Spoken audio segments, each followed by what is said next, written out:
भारत को बताया था भिखारियों का देश, आज खुद भारत से मांग रहा है भीख। अमेरिका की धमकी की वजह से भारत के लोगों ने एक वक्त का खाना छोड़ दिया था। छोटे छोटे बच्चे भूख से मर रहे थे, तब अमेरिका भारत पर हंस रहा था और भारत रो रहा था। आज भारत के सामने अमेरिका मदद की भीख मांग रहा है। अमेरिका भारत से मदद की गुहार लगा रहा है और पूरी दुनिया के सामने रो रहा है कि भारत मदद नहीं कर रहा है। कहते हैं एक दिन वक्त जरूर पलटता है। कभी अमेरिका का वक्त हुआ करता था, आज ये वक्त भारत का है। अमेरिका ने कभी नहीं सोचा रहा होगा कि कभी ऐसा भी वक्त आएगा कि जिस भारत को भिखारियों को देश बता रहा था, एक दिन उसी देश से खुद भीख मांगेगा। इस रिपोर्ट को देखने के बाद आपका भी सीना गर्व से चौड़ा हो जाएगा। आज अगर लाल बहादुर शास्त्री और इंदिरा गांधी जिंदा होती तो बहुत खुश होती। भारत दुनिया का दूसरा सबसे बड़ा देश है जहां गेहूं सबसे ज्यादा पैदा होता है। चीन दूसरे नंबर पर है। 13 जून से भारत ने रोक लगा दी है कि दूसरे देश को गेहूं निर्यात नहीं किया जाएगा।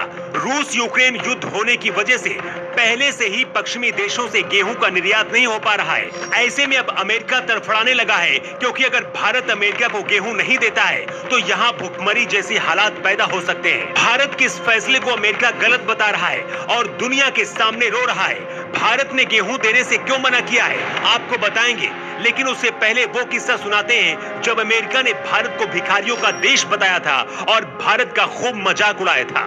1962 में भारत चीन से युद्ध लड़ चुका था। 1964 में बारिश नहीं होने की वजह से भारत में सूखा पड़ गया, भूखमरी बढ़ रही थी, अकाल से लोगों की मौत हो रही थी। पाकिस्तान को लगा कि भारत कमजोर है और भारत पर हमला कर दिया। भारत में सूखा था, इस वजह से अमेरिका से गेहूं लेना पड़ता था भारत को।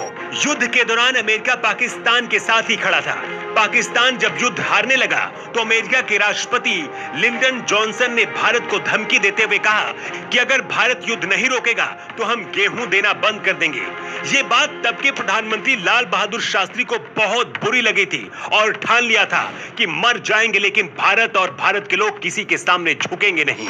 1965 में दशहरे के दिन रामलीला मैदान में शास्त्री ने एक रैली की। इसी रैली में जय जवान जय किसान का नारा दिया।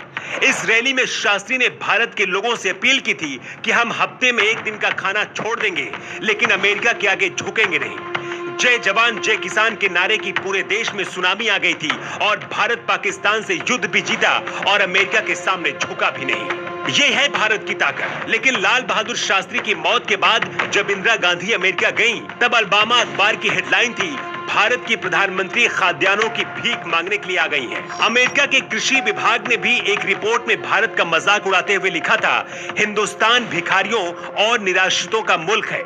लेकिन अब वक्त पलट गया है और अमेरिका खुद भारत से गेहूं के लिए भीख मांग रहा है। हालांकि भारत ने देश में महंगाई को कम करने के मकसद से रोक लगाई है ताकि आटा और गेहूं से बनने वाले सामान भारत में सस्ते हो सके, लेकिन अमेरिका की सांसें उखड़ने लगी हैं। ये है भारत की ताकत। खुद को दुनिया का दादा समझने वाला अमेरिका अब भारत से गेहूं की भीख मांग रहा है।